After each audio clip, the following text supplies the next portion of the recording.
Baik, bismillahirrahmanirrahim. Assalamualaikum warahmatullahi wabarakatuh. Selamat pagi. Sebelumnya kami ucapkan kepada Ibu Amanda yang telah memberikan kesempatan kepada kami untuk mempresentasikan hasil kerja kami, yaitu mengenai proses terapeutik konseling psikoanalisa. Tak lupa kami juga ucapkan kepada teman-teman semua yang bersedia menonton video presentasi kami. Meskipun dilakukan secara video, kami harap kalian dapat menonton dengan seksama. Baik, kita langsung saja. Nah, di sini kita akan membahas mengenai pengertian komunikasi terapeutik, konseling psikoanalisa, tujuan konseling psikoanalisa, fungsi konseling psikoanalisa, dan proses terapeutik konseling psikoanalisa. Nah, di sini ada pengertian komunikasi terapeutik. Nah, komunikasi terapeutik itu adalah kemampuan atau keterampilan perawat atau konselor untuk membantu klien atau konseling beradaptasi terhadap stres baik mengenai gangguan psikologis, serta belajar bagaimana sih hubungan dengan orang lain. Nah, di sini juga setidaknya menyatakan bahwa hubungan terapeutik antara konselor dengan konseling itu merupakan hubungan interpersonal yang saling menguntungkan, sehingga konselor dan klien memperoleh bagaimana belajar bersama serta memperbaiki pengalaman emosional klien. Nah, Suryani juga mengatakan ada beberapa tahapan komunikasi terapeutik. Yang pertama itu ada tahap persiapan atau pra-interaksi. Nah, ini tuh konselor menggali perasaan, mengidentifikasi kelebihan dan kekurangannya. Lalu konselor mencari informasi tentang konseling dan kemudian merancang strategi untuk pertemuan pertama dengan konseling. Lalu ada tahap perkenalan atau orientasi. Di sini tuh konselor membina rasa saling percaya, memesan kontak bersama konseling untuk menggali pikiran dan merumuskan tujuan. Lalu ada tahap kerja. Nah, konselor dan konseling itu bekerja sama untuk mengatasi masalah yang dihadapi konseling. Tahapan itu adalah eksplorasi, refleksi, berbagai persepsi, dan memutuskan lalu menentukan. Lalu ada tahap terminasi atau sementara atau akhir. Sementara atau akhir.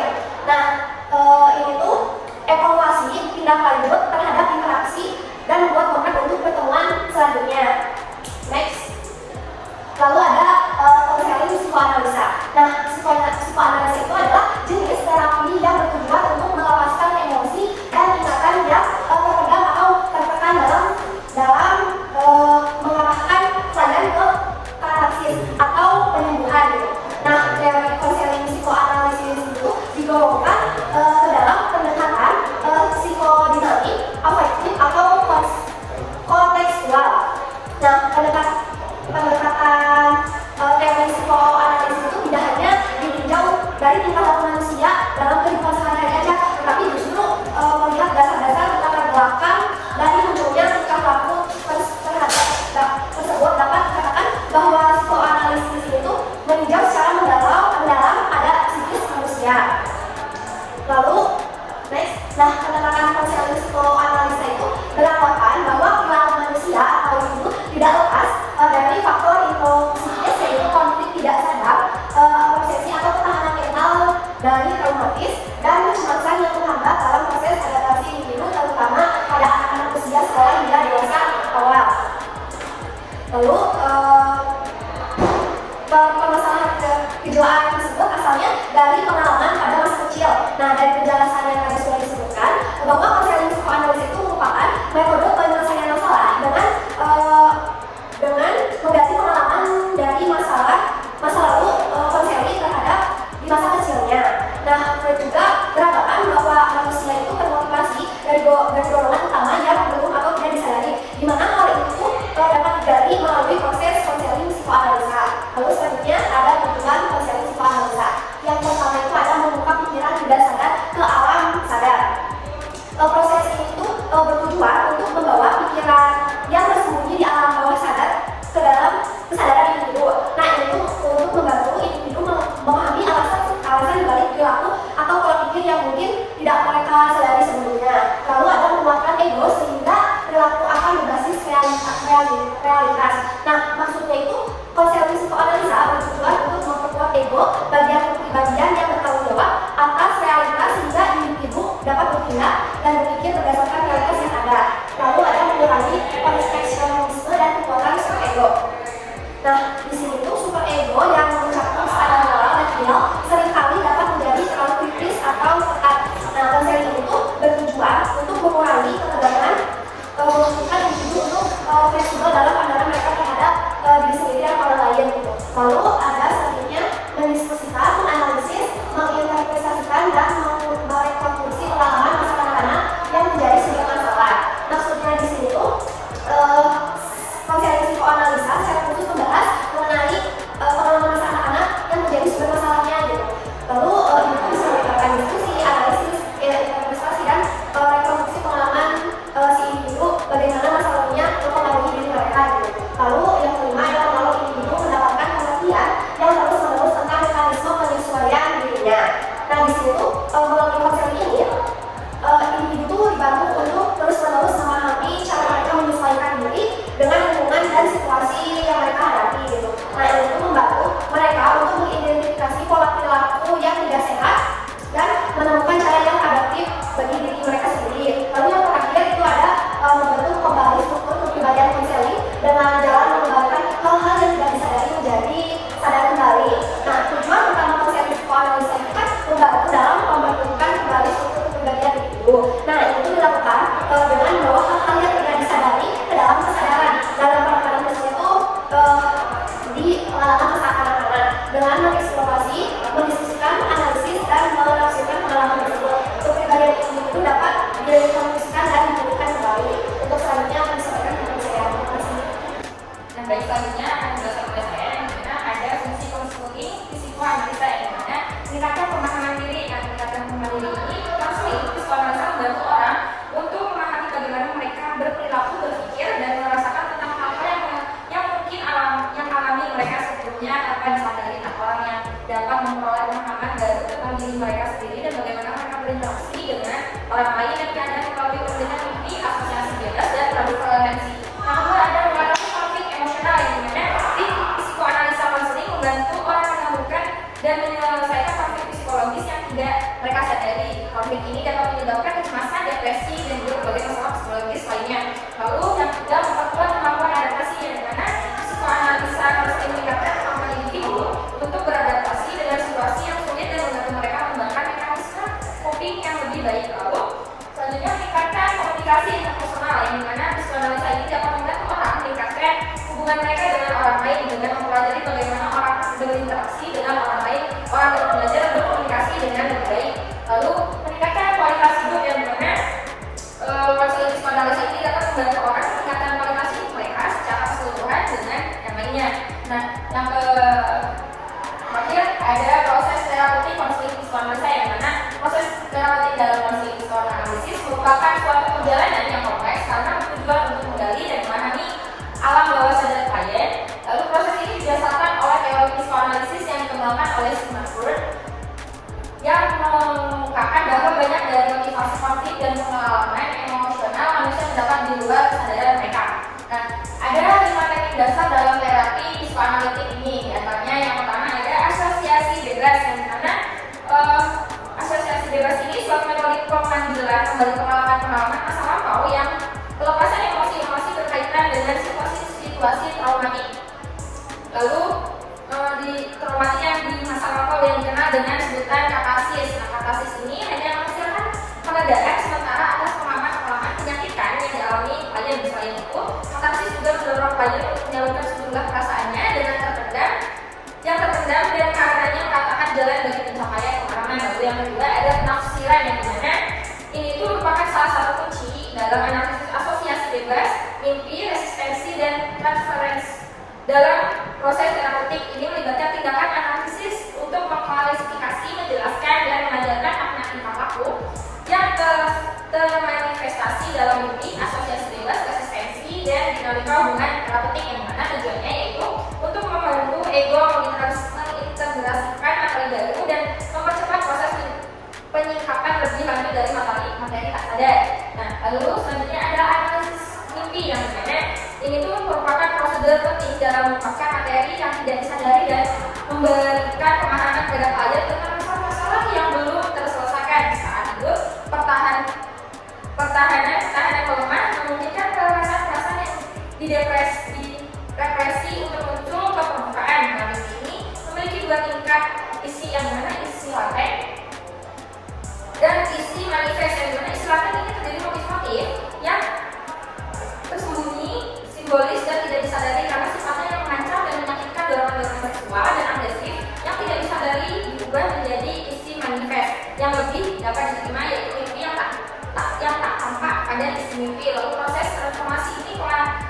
istilahnya mimpi menjadi isi manifest yang kurang mengancam disebut sebagai kerja mimpi. Lalu yang keempat ada analisis dan penafsiran resistensi, yang dimana ini pun menghambat kelangsungan terapi dan mencegah klien untuk mengungkapkan materi yang tidak disadari. Freud melihat resistensi sebagai mekanisme tak sadar yang digunakan klien sebagai pertahanan, yang dimana mekanisme ini itu terhadap kecemasan yang tidak dapat mereka toleransi. Nah, kecemasan ini dapat meningkatkan ketika klien menjadi sadar akan dorongan-dorongan dan perasaan-perasaan yang mereka tahan. Nah, yang kelima ada analisis dan penafsiran transferensi, menghidupkan kembali dan mengeksplorasi pengalaman masa lampau dalam proses terapi.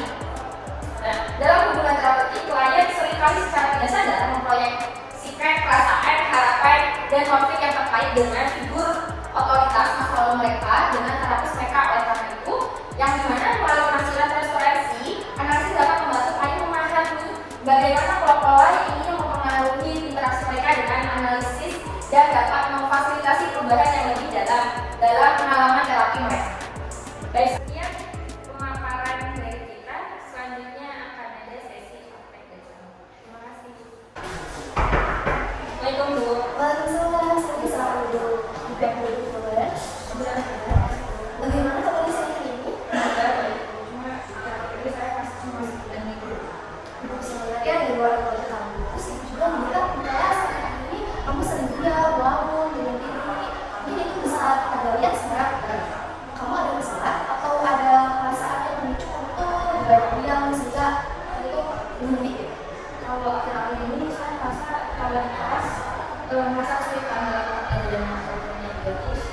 Dimana itu menyebabkan saya menjadi merenung dan menjadi diam. Mungkin kamu tuh kayak terjebak nih ya di dalam pikiran-pikiran yang kamu gak kuat ya. Dari mungkin itu bisa terjadi. Tapi kenapa sih pada intinya titik poin terjebak di pikiran kamu itu apa yang mengganggu kamu sehingga kamu tuh terjebak di pikiran yang gak kuat?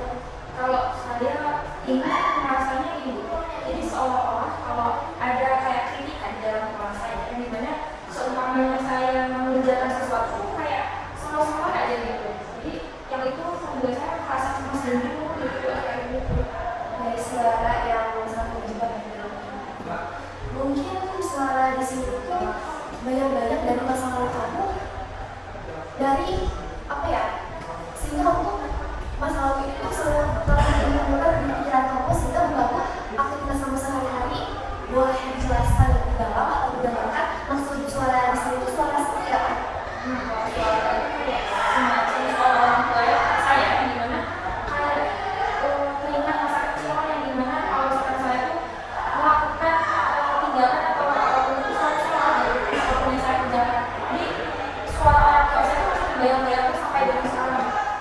Baiklah, berarti suara dari ibu orang tua kamu di masa lalu yang selalu menekan kamu sehingga kamu tuh sampai sekarang selalu terbayang-bayang dan sehingga menghambat aktivitas harian kamu dan mengganggu pikiran-pikiran kamu ya. Mungkin ibu yang bertanya, apakah kamu akhir-akhir ini sering mengalami mimpi hal aneh atau menyangkut masa lalu kamu sehingga itu menghambat dari pikiran kamu yang sekarang? Kalau mimpi untuk akhir-akhir ini kayak gini, tapi kayak misalkan mimpi itu teringat dengan masa kecil saya, dimana saya tuh merasa suram dan terjebak di suatu ruangan yang dimana kondisi rumah dan kondisi itu gelap. Berarti kamu merasa terjebak di masa lalu ini ya. Mungkin aku harus kita dulu lebih banyak lagi.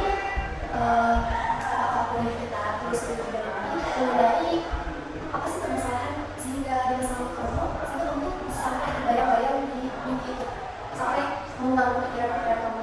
Mungkin dari tekanan dari orang tua, yang dimana orang tua itu menyuruh untuk saya apa yang orang tua ucapkan itu harus kamu lakukan gitu. Tapi saya merasa apa yang orang tua saya ucapkan itu tidak sesuai dengan hati saya. Jadi ibu dari sekarang mungkin ibu ingin bertanya perasaan kamu sekarang sama perasaan kamu sendiri mengenai ibu orang tua kamu yang kata itu sampai sekarang masih terus berlanjut atau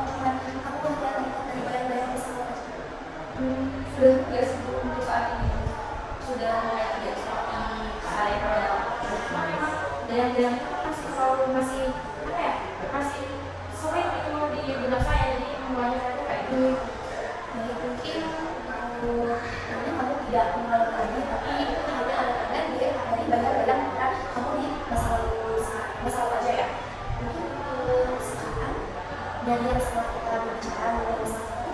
Apakah kamu merasa atau ada yang ingin disampaikan lagi? Menurut saya, dengan saya bercerita itu mungkin ini merasa lega gitu dari saya sendiri. Dari situ saya merasakan lega karena sudah bercerita dengan orang yang bisa saya percaya dan saya yang bisa pegang ini saya di kurang saya. Jangan sampai kamu berlarut-larut di pikiran kamu di masa lalu kamu fokus aja pada masa depan yang kamu jalan sekarang. Kamu kan sudah mengetahui bahwa orang tua kamu tidak kalau depan kamu seperti masa lalu kamu harus aja kepada masa depan kamu. Ibu sisi selanjutnya semoga kamu di kelas tetap sekolah ceria dan tidak merasa tegang dari pikiran-pikiran kamu ya. Mungkin terima kasih dari sini. Berarti ya sekarang